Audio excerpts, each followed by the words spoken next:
Hey, hi there. Welcome to this video. In this video, I will be talking about financial institutions and regulation.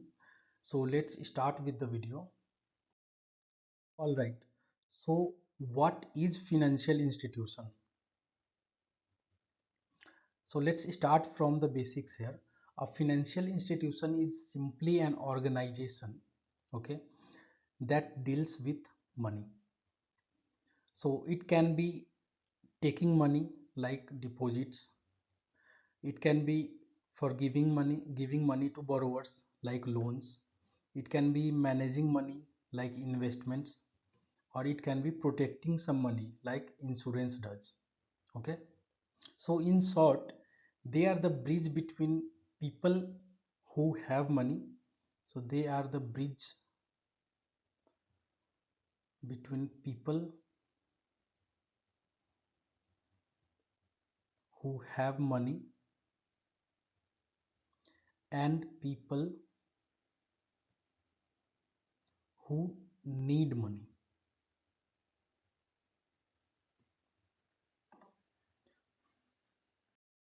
So we have two questions to answer here.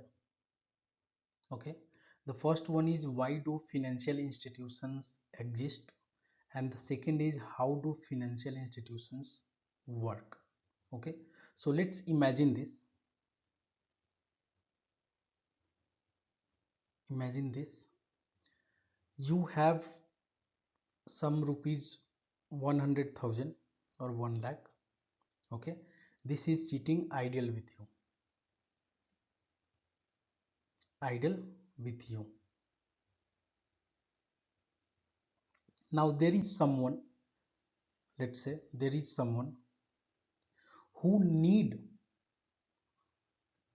1 lakh rupees. Okay, in order to, maybe for some reason, he or she requires it. Maybe for example, let's say to start a business, he need 1 lakh rupees in order to start a business. But you don't know this other person, and this other person don't know you. So you won't just hand over your money to him, right? So this is where the financial institution like bank comes into picture. Where bank, financial institution like bank comes into picture. Now how do this financial institution like bank work? So you deposit your 1 lakh rupees into bank account. Okay, into bank account in the bank. Now this money that you have deposited in bank, the bank lends this money to the other person who needs it. Now when they lend this money, they charge some interest with the borrower, the other person. Okay, they charge the borrower an interest, and of this interest some portion, let's say x portion, gives to you. Since you have deposited money in bank as a saving interest rate, x percentage of what they charge to borrower gives to you. Okay, as a saving interest. So the banks simply is connecting the saver, that is you, and the borrower, the other person, someone else, in a safe and organized way. Okay, so mainly there are three types of financial institution. Okay, depository institution, contractual institutions, and investment institutions. So first we'll see depository institution. These are nothing but banks. So they accept deposits like saving accounts, through saving accounts or fixed deposit accounts. They give loans like personal loans, mortgage loans, business loans. Okay, for example, it can be State Bank of India, State Bank of India, or it can be Bank of America in US, America in US. Okay, so they are the backbone of every finance, you can say, backbone of everyday finance. Okay, we use them to save money securely and get credit for big purposes. Okay, now coming to contractual institution, these are nothing but insurance companies and pension funds. So they provide long term contracts in exchange of regular payments. Okay, in exchange of regular payments. So you do some regular payments and they provide you some long term life insurance, something like that.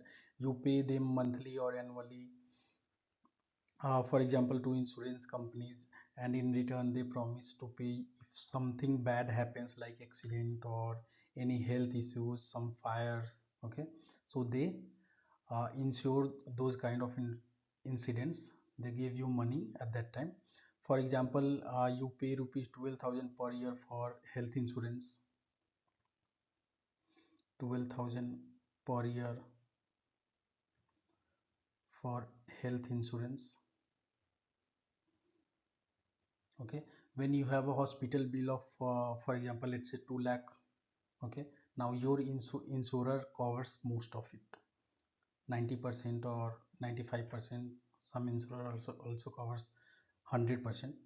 Now you or your employer contribute regularly when you work in pension fund. Whenever you are working with some employer, some your contribution as well as employer's contribution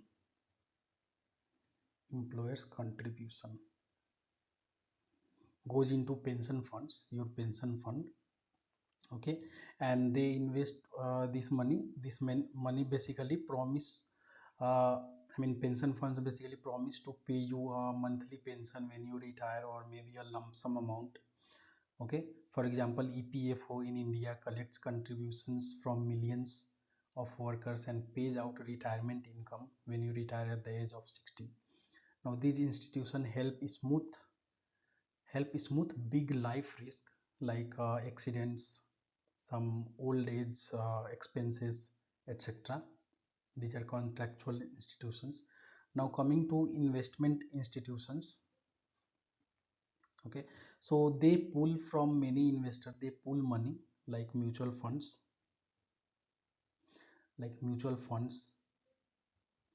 investment banks, hedge funds. So they basically pull money from many investors and invest this money into market, or help some other companies. They provide this money to other companies to raise capital. Some company may want to raise some capital, so these institutions help them. A mutual fund is simply a professional manager. They invest pooled money in stocks, bonds, or sometimes both. Okay, and in order to manage this money, they you some fee charge some fee. Okay, so far we have understood what financial institutions are and what are the different types of financial institution. Okay, like banks, insurance companies, mutual funds, pension funds. Then a natural question come up here. Okay, like who keeps an eye on them and who makes sure that these institutions don't misuse your money or our money? So the simple answer for this is the regulators. Okay, regulators. So let's break down what is financial regulation and who exactly are these financial regulators.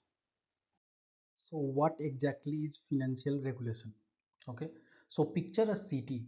Okay, picture a city with cars or bikes, but no traffic lights, no lanes, no speed limits, and no traffic police over there. Now, what will happen in this case? People will start jumping the signals. They will drive on any side of the road. They will speed up at their will. So these are simply a recipe for accidents, chaos, and fear. No one will feel safe on the road. Okay. Now, finance without regulation is just like that, a highway where reckless behavior can crashes, cause financial crashes. Financial system, okay, also needs some rules, and it needs some traffic police, which is nothing but your regulator.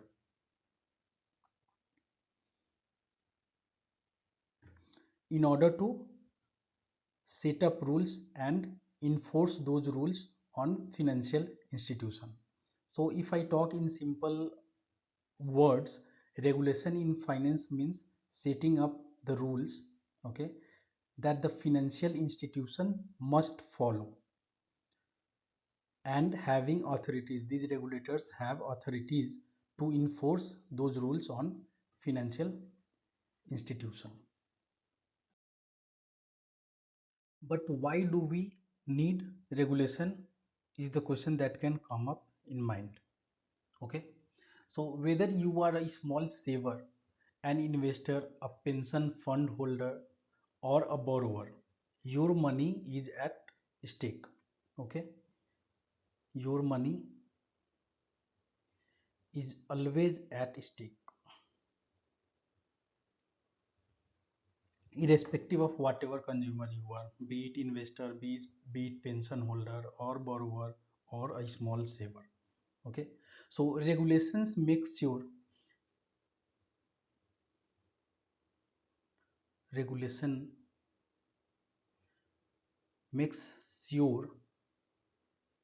these three things. They protect people. How do they protect people? They make sure that banks banks don't misuse your deposits. Insurance company keep enough money to pay claims. So in insurance company, if you go for a claim of health treatment or any medical treatment, so they keep some money as a backup, enough money with them.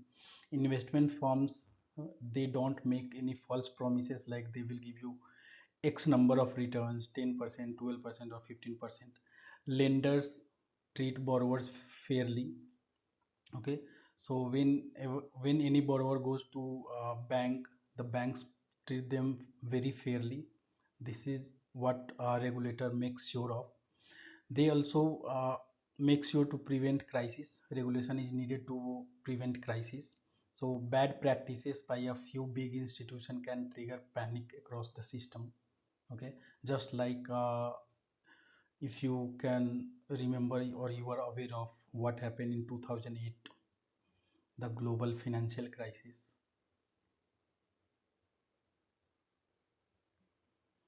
The global financial crisis. Okay. So regulation creates safety nets here. They ask banks to have some capital requirements. They set up capital requirements for each bank. Requirements for banks. They also regulation also limits on some risky. They set up some limits for banks on risky investments. Okay. And deposit insurance systems. So there is a institution that secures your uh, savings in any bank account, that is called deposit insurance. Okay. Also we need regulation in order to build trust. So if people don't trust the financial institution, like they will simply not use it. And if people stop saving, borrowing, or investing, the economy will suffer. So regulation is not just about rules, it's about building a system people can rely on. So regulation is not just about rules, It's about building a system people can rely on. Okay. So what does regulation involve? So there are two things that regulation involve. First is making the rules. Now this includes licensing financial institution. Okay. Licensing financial institution, setting standards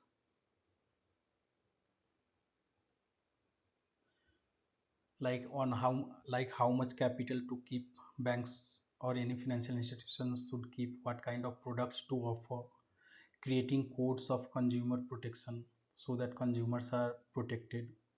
So they also it also use it also involves creating codes of, or you can say codes for consumer protection.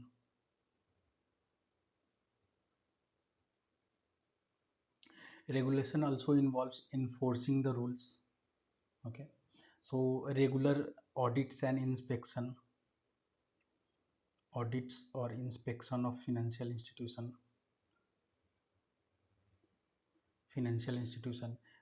If any financial institution is non-compliance with policy or rules, so regulators charge penalties for non-compliance. Okay. And if there is any institution that looks like a threat to the economy, or that is like that looks like is going to break the trust of the people on financial institutions, so regulators simply shuts them shuts them off. Okay. Now, who are these financial regulators? Okay, so there are financial regulators for different sectors. So for example, for banking sector, RBI in India. Okay, RBI in India regulates banking sector. Federal Reserve, or Fed in short, regulates banking sector of US. Okay, these regulators regulates banks monetary policy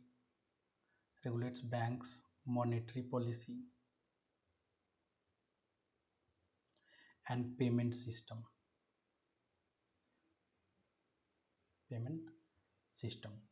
Okay, stock market regulation. So there is SEBI in India, Securities Exchange Board of India. In case of India, SEBI regulates stock market, mutual funds, investment advisors, while in case of US, there is SEC, the regulator SEC, which is also called Securities and Exchange Commission in case of US. Okay.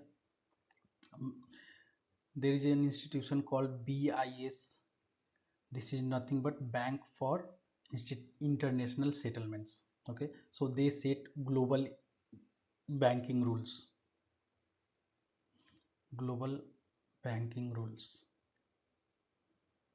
Bank for International Settlement. There is also regulator for insurance side. For example, IRDA in India, IRDAI, Insurance Regulatory Development Authority of India.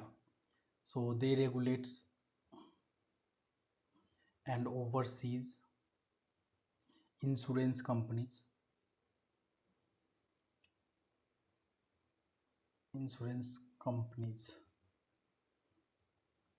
Okay.